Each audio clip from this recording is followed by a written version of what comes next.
The champagne glasses clinked like tiny bells across the grand ballroom of the Fairmont Anchorage Hotel.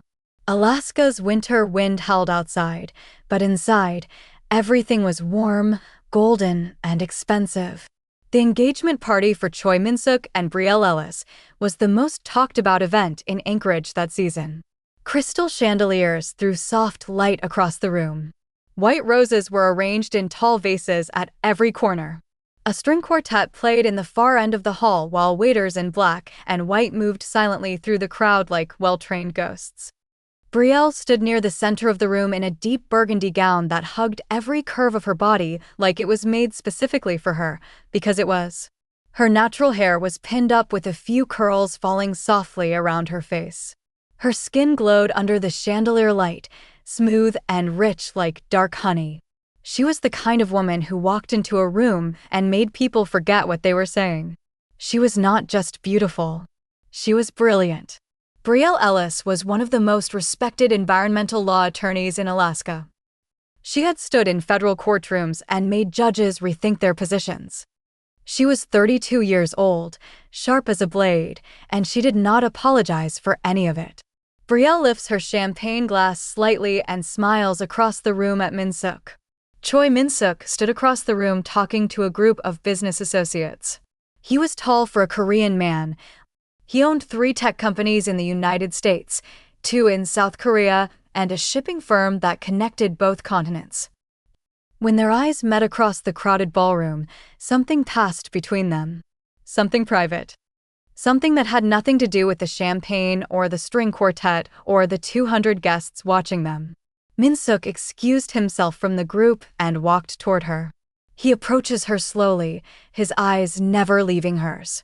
"You look like you own this room," he said quietly, his accent light but present. Brielle tilted her head. "I look like I own you," she said with a small smile. He laughed. A real laugh. The kind that surprised even him. "Yes," he said softly. "You do." The crowd around them applauded gently as someone tapped a glass and announced the happy couple. Cameras flashed. People smiled. Everything looked perfect.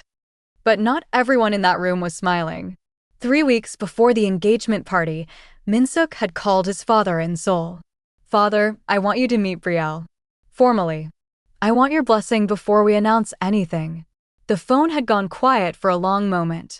Min-suk presses the phone closer to his ear, waiting. His father, Choi Byung-ho, was 71 years old. He had built the original Choi family fortune from nothing, literally from nothing. He had started as a young man collecting scrap metal on the streets of Busan. He had recycled, resold, borrowed, and clawed his way up until he had enough to start a small electronics repair shop. That shop became a factory. That factory became an empire. By the time Min-suk was born, they were already rich. But Byung-ho never forgot the streets. He also never forgot the woman who had broken his heart when he had nothing. A woman who had smiled at him when he had money and walked away when he did not. He had loved her deeply. And she had taught him the most painful lesson of his life, that some people only love the version of you that serves them. He had married Min-suk's mother later. A quiet, loyal woman who had seen him at his worst and stayed. She passed away 6 years ago, and Byung-ho had never been the same. Now his son was engaged to an American woman he had never met. "What kind of woman is she?" Byung-ho had asked on the phone. "She is strong, father. Intelligent. She is an attorney. That tells me her profession." I asked what kind of woman she is. Min-suk had paused. "I believe she is the right one." "Believing is not knowing," Byung-ho said quietly. "I will come." Min-suk did not expect his father to arrive in Alaska like a ghost. No announcement. No hotel booking that Min-suk knew about. No call saying, "I have landed." Nothing. Byung-ho arrived 3 days after the engagement party, alone, dressed in old clothes, worn brown jacket, faded trousers, a cart with some collected recyclables, and he checked into a small motel on the edge of Anchorage's Lower East Side under a fake name. He did not go to see his son. He went to find the woman his son loved. Byung-ho pulls the cart slowly down the sidewalk near Brielle's office building, his eyes sharp and observant beneath his old cap. He knew Brielle's office address. He had researched her thoroughly before leaving Seoul. He knew where she worked. He knew the hours she kept. He knew the neighborhood she lived in. He knew enough. What he did not know was who she was when no one important was watching. That was what he came to find out. It was a Tuesday morning, just past 7, when Brielle walked out of her building with a coffee in one hand and her case files tucked under her arm. The Anchorage morning was brutal, 22 degrees with a wind that cut through layers like a knife through paper. She was moving fast, heels clicking on the frozen pavement, her mind already on the deposition she had at 9. She almost walked past him. Brielle stopped suddenly, looking down. An old man had slipped near the edge of the sidewalk. His cart had tipped sideways, sending crushed cans and flattened cardboard scattering across the icy pavement. He was on one knee, struggling to get up, his old gloved hands pressing against the ground. Brielle stopped. She looked at him for exactly 1 second, then she set her coffee and files on top of a nearby mailbox, walked over, and crouched down beside him. "Sir, are you hurt?" she asked, her voice direct but not cold. She reaches out and steadies his arm. I am fine, he muttered, waving her off in slightly accented English. "You don't look fine," she said. She was already picking up the cans that had rolled near her feet. The old man looked at her. She was picking up his junk. Without being asked. In a burgundy wool coat and heels on a frozen sidewalk. "You don't have to do that," he said. "I know," she said simply, and kept picking them up. She stacks the flattened cardboard back onto the cart neatly and helps him to his feet. "Thank you," he said, studying her face carefully. "Are you sure you're okay? Do you need me to call someone?" No. I manage alone." She looked at him for a moment, really looked at him. His eyes were sharp. Too sharp for someone who appeared as rough as he looked. But she did not say anything about that. It was not her business. "There is a warming shelter 2 blocks west on Ingra Street," she said. "They open at 8. They also serve breakfast." He blinked. "Thank you," he said again. She picked up her coffee and her files, nodded once, and walked on. Byung-ho stood on the sidewalk and watched her go. He is very still, his expression unreadable. He came back the next day. And the day after that. Each morning at the same time, he positioned himself somewhere near her routine. The coffee shop she stopped at on 4th Avenue. The parking lot behind her office. The path she took when she walked to the courthouse. He was not following her to frighten her. He was observing. The way a man who had been deceived before observes. Carefully. Without emotion getting in the way. On the 4th day, she spotted him outside the coffee shop. Brielle pauses mid-step, then walks toward him. "You again," she said. He looked up from the bench where he sat. "You remember me. You're hard to forget," she said, which was not unkind, it was just honest. "Are you eating?" "I am resting." She looked at him for a moment, then turned and went inside the coffee shop. She came back out 5 minutes later with a paper bag and a hot cup. She hands it to him without ceremony. "Oatmeal and coffee," she said. "It's too cold to sit on a metal bench without something warm in you." "You don't know me," he said. "I don't need to know you to know that," she said. He took the bag slowly. "What is your name?" he asked. "Brielle," she said. "Brielle," he repeated, as if testing the weight of it. "Yours." He paused. "Ben," he said. She did not push. She simply said, "Stay warm, Ben," and walked away again. Byung-ho watches her go, the paper bag warm in his hands, something shifting very slowly behind his eyes. By the end of the first week, Byung-ho had formed a clear picture in his mind, but he was not done. Observing a person in passing was one thing. Testing them under pressure was another. He had learned that lesson the hard way decades ago. So he came back. This time with a different approach. It was a Friday afternoon. Brielle was leaving the courthouse after a 3-hour hearing that had not gone the way she wanted. She had lost a preliminary motion in a case that mattered to her deeply, an indigenous Alaskan community fighting a pipeline corporation that was threatening their water supply. It was not over, but the loss stung. She walked out into the cold afternoon looking like someone who was holding herself together through pure discipline. She stops when she sees Byung-ho sitting on the courthouse steps. He was not collecting anything today. He just sat there, cap in hand, looking uncertain. Like a man who needed something, but did not know how to ask. Brielle stopped beside him. Ben. He looked up. Miss Brielle. I am sorry too, I did not know where else to go. She sat down beside him on the cold stone steps without hesitation. Talk to me, she said. I received a letter, he said carefully, pulling a folded paper from his jacket. From the building where I rent a room. They say I must leave by end of next week. Something about the owner selling the property. Brielle took the letter and read it quickly. Her eyes moved fast and precise. The lawyer in her was already working. This notice period is not legal, she said flatly. In Alaska, they must give you at least 30 days written notice for a no-fault eviction. This gives you 11 days. That is a violation. He watched her carefully. What can I do? He asked. Brielle is already pulling out her phone. You don't have to do anything yet. Do you have a copy of your rental agreement? I can get one. Get one. Photograph it and send it to this number. She took a business card from her coat pocket and handed it to him. I will have someone from my office send the landlord a formal response letter. You will not be paying for this. Don't worry about that. He stared at the card in his hand. Brielle Ellis, environmental and civil rights attorney. Why are you doing this? He asked quietly. She looked at him directly. Because it's wrong. And because I can help. Those two reasons are enough. A long beat of silence between them. You're a lawyer? He asked, his voice careful. Yes. A busy one? Very. And you will spend time on an old man's small problem. It's not a small problem to you, she said simply. Byung-ho was quiet for a long time. The cold air moved between them. Up on the courthouse steps, with the gray Alaska sky above them, something was happening that he had not fully prepared himself for. He had come to test her. He had not expected to be moved by her. Min-suk called Brielle that same Friday evening. How was your day? He asked. Long, she said. We lost the preliminary motion on the pipeline case. I'm sorry. His voice was genuine. Are you okay? I will be. I don't lose gracefully, but I lose forward. He smiled on his end of the line. That is one of the things Min-suk, she interrupted gently. Has your father said anything about coming to Anchorage? You mentioned he wanted to meet me before the wedding. A pause. Min-suk sits forward slightly in his chair. He said he would come when he was ready. Why?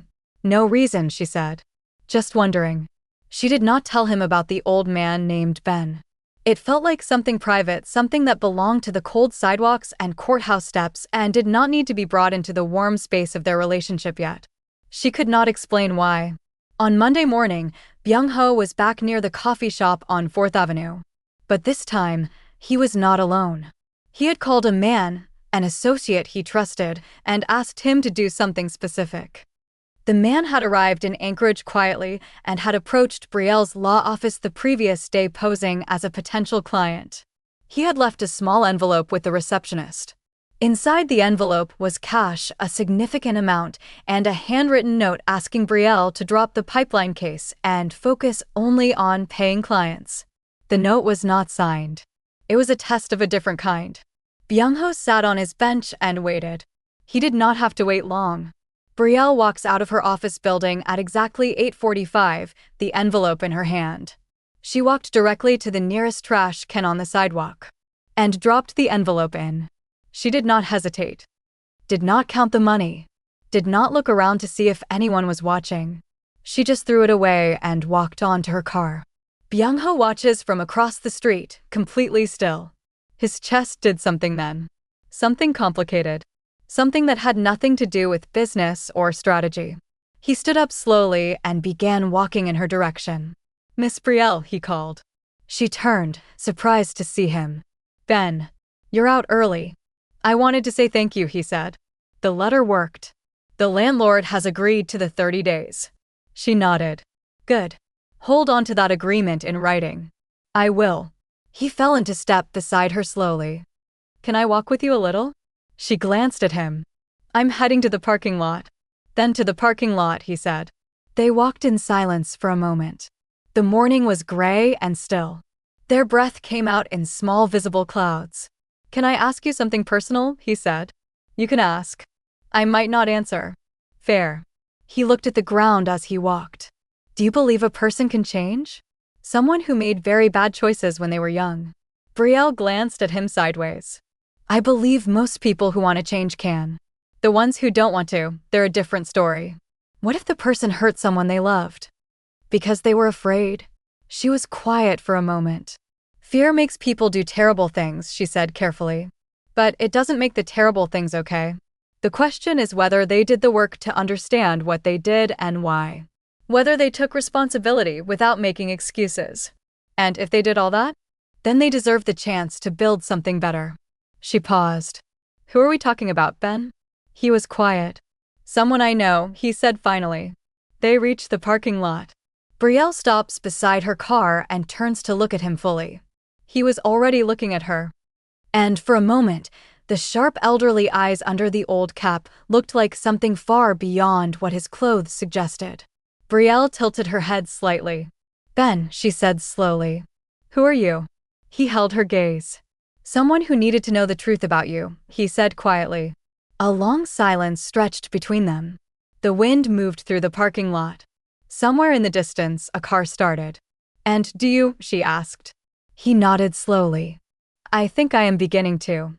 That evening, Byung-ho called his son. Min-suk answers on the second ring. Father? Where are you calling from? The number is American. I am in Anchorage, Byung-ho said. A stunned silence. Your father, you're here? Why didn't you tell me? I would have. I did not want you to prepare anything, Byung-ho said. I came to see for myself. Min-suk's voice went very quiet. What does that mean? What did you do? I found your Brielle, the old man said simply. Father. Sit down, Min-suk. His voice was calm. I am not calling to fight. I am calling because you deserve to know what I found. Min-suk sat down. His hands were tight on the phone. She helped an old junk collector she had never met, Byung-ho said. Not once. Multiple times. And when someone tried to pay her to abandon people who needed her, she threw the money away without a second thought. Min-suk closed his eyes. Father, you tested her. Yes, Byung-ho said, without apology. I did. That is not right. She is not a business transaction. You cannot. Min-suk. His father's voice cut gently but firmly through his anger. I tested her because I love you. Because I have watched what happens when a person chooses wrong. I chose wrong once. And it cost me years. I did not want that for you. Silence. Min-suk presses his hand to his forehead. And what did you find? He asked, his voice quieter now. I found a woman who is real, Byung-ho said. Who does not perform goodness? Who does not calculate it? It simply lives in her. A pause. She is the kind of woman your mother was. Min-suk did not speak for a long moment. When he did, his voice was unsteady. You should have told me you were coming. Yes, his father said. I should have. I am sorry for that. Another long silence. Does she know who you are? Min-suk asked. She is beginning to suspect something, Byung-ho said. She is very perceptive, your Brielle. I think she already knows I am not simply an old collector. You need to tell her, Min-suk said. Before I do. She deserves to hear it from you. Byung-ho nods slowly to himself in the quiet motel room. I know, he said. I will. He went to her office the next morning. Not with a cart. Not with old clothes. He arrived in a dark coat, clean and upright, and he asked the receptionist if Miss Ellis was available. The receptionist came back and said, she says she will see you. But she already knows you're not a junk collector. Byung-ho allows a small, surprised smile. He walked into her office. Brielle was standing behind her desk, watching him come in. She did not look angry. She looked like a woman who had already run the situation through her mind and come out the other side of it. Sit down, she said. Not unkindly, but firmly. He sat. A long beat of silence. Brielle studies him. Choi Byung-ho, she said. He nodded once. Min-suk's father. Yes. You came here to test me, she said.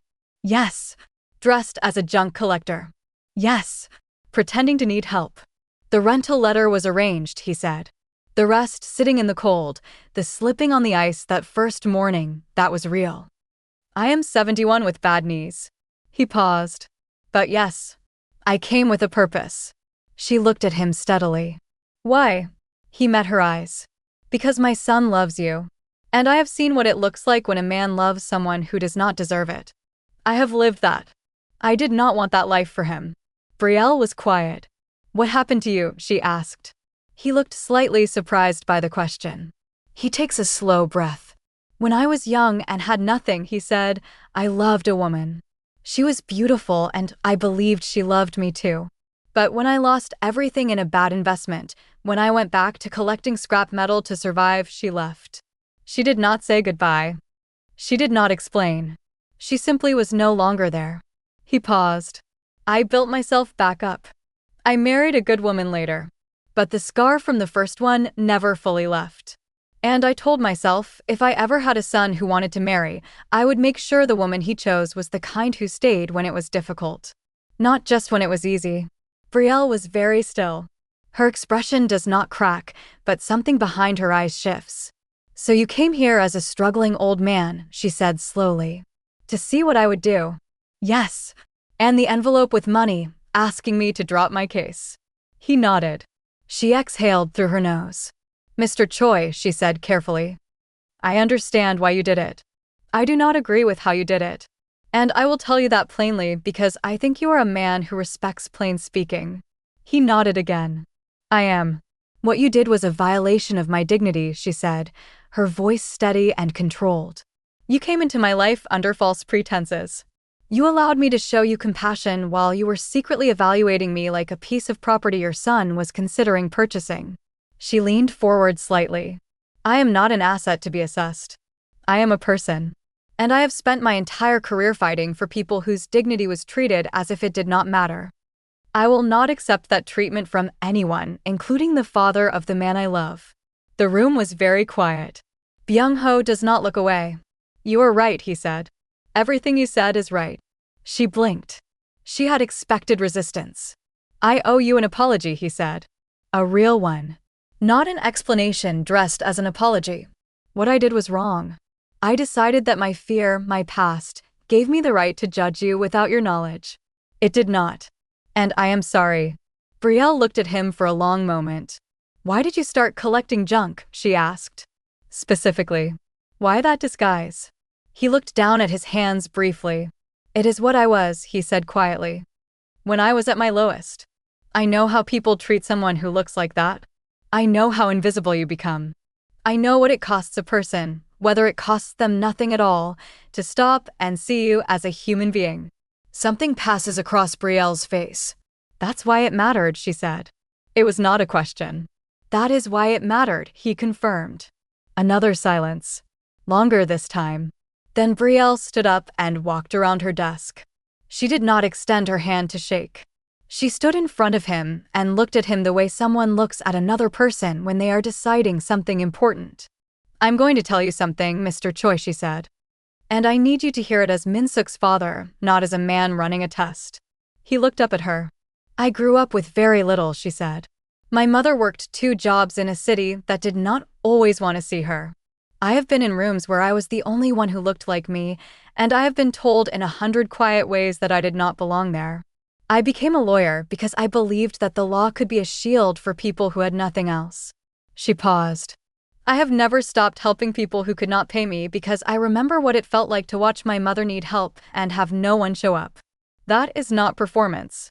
That is not strategy. It is who I am. Byung-ho was very still. His jaw tightened slightly. His eyes grow slightly bright. I know, he said softly. I saw it. Then understand this, she continued. I am not marrying your son to access his money. I am not marrying him because it is convenient or strategic. I am marrying him because he is the first person who ever made me feel like my intensity was not too much. Like my edges did not need to be filed down. She met the old man's eyes fully. But if you cannot respect me, if you will always see me as someone to be tested and watched and suspected, then I need to know that now.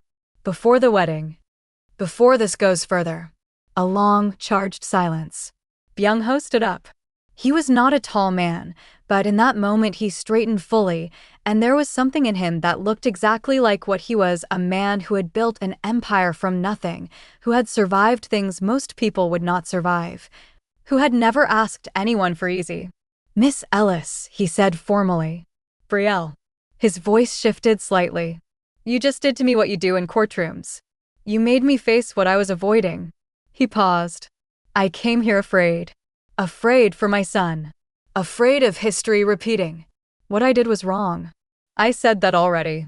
But I want to say something else. She waited. I have met many people in my life, he said. People who had everything and gave nothing. People who performed kindness for an audience and were different in private. I came here to find who you are in private. He looked at her steadily. And I found someone who is the same person in every light. That is rare. That is the rarest thing I have ever looked for. The room is very still. Does this mean you're giving your blessing? She asked quietly. It means, he said carefully, that I am asking if you will forgive an old man who is afraid and allow him to try to be worthy of the family you and my son are building. Brielle looked at him for a long moment. Then something in her face shifted, not softened, exactly, but opened. Like a door that had been bolted suddenly had its key returned to it. I'll make you a deal, Mr. Choi, she said. Tell me. You stop testing me. I stop being angry. And we start over properly as family. He looked at her for a moment. Then he extended his hand. She took it. A firm, deliberate handshake. Not warm yet, but real. The beginning of something real. Min-suk arrived at her office 20 minutes later, slightly out of breath. He had called 3 times on the drive over, and she had not answered once. He walked in to find his father and his fiancée sitting on opposite sides of her desk with 2 cups of coffee between them, hers from the office machine, his from a paper bag she had apparently sent her assistant to get. They were talking. Not warmly, not yet. But they were talking. Direct and honest, the way people talk when they have already put the hard things on the table and decided to move past them. Min-suk stands in the doorway, saying nothing. Brielle looked up and saw him. Your father has terrible taste in disguises, she said. Byung-ho made a sound that was almost a laugh. Min-suk walked in slowly and sat down in the chair beside his father. He looked at the old man first. Are you okay? He asked. I am better than okay, Byung-ho said. Your woman told me the truth to my face. I am not used to that. I find I like it. Min-suk looks at Brielle. Are you okay? He asked. She looked back at him steadily. Ask me again after the wedding, she said. He reached across the desk and took her hand. She let him. Byung-ho watches his son hold the hand of the woman he loves, and something in the old man's face, something that has been tight for a very long time, quietly lets go. 3 months later, Brielle Ellis became Brielle Choi in a ceremony at a small venue on the edge of Tinagan Arm, with the snow-covered Chugash Mountains watching from the distance and the gray-blue water of the inlet stretched out below. There was no enormous crowd. No ballroom. No string quartet. There was Min-suk, in a dark suit, unable to stop looking at her. There was Brielle, in ivory, walking in alone the way she had always done, everything on her own terms, at her own pace, with her head completely level. And there was Byung-ho, seated in the front row, upright and still. When Brielle passed him on the way to the altar, she paused. She looks at the old man. He stood up. And he offered her his arm. She looked at him for 1 quiet second. Then she took it. And he walked her the final steps to his son. Min-suk watches his father place Brielle's hand in his. His expression breaks open in a way he does not try to hide. No one in the small gathering fully understood what that moment meant. Only the 3 of them knew. Later, much later, when the night had settled and the guests had gone, Byung-ho sat outside on the venue deck alone, looking out at the dark water. Min-suk came and stood beside him. Why didn't you tell me what you were doing from the beginning? Min-suk asked. You could have just come and met her. Properly. Byung-ho was quiet for a moment. Because people perform when they know they are being watched, he said. And I needed to see her when she did not know it mattered. Min-suk was quiet. And what did you see? He asked. Even now. Even after everything. Byung-ho thought about a woman crouching on an icy sidewalk to pick up scattered cans without being asked. A woman sitting on cold courthouse steps to listen to a stranger. A woman who threw away a bribe without counting it. A woman who stood across a desk and told an old billionaire that his fear did not give him the right to diminish her, and then offered to begin again anyway. I saw your mother, Byung-ho said quietly. Min-suk's breath catches. I saw the same courage. The same honesty. The same way of being in the world that does not shift depending on who is watching. The old man's voice was low and steady. I spent 40 years missing that. I was not going to let you miss it too. The water moved in the darkness below. Min-suk put his hand briefly on his father's shoulder. Neither of them spoke for a long time. They did not need to. If you made it this far, you already know this story was about more than an engagement or a test. It was about a father whose deepest wound became his greatest gift because the love he passed down was not the kind that stays quiet when it is afraid. It is the kind that risks embarrassment, crosses oceans in disguise, and sits on cold benches in an Alaskan winter just to be sure.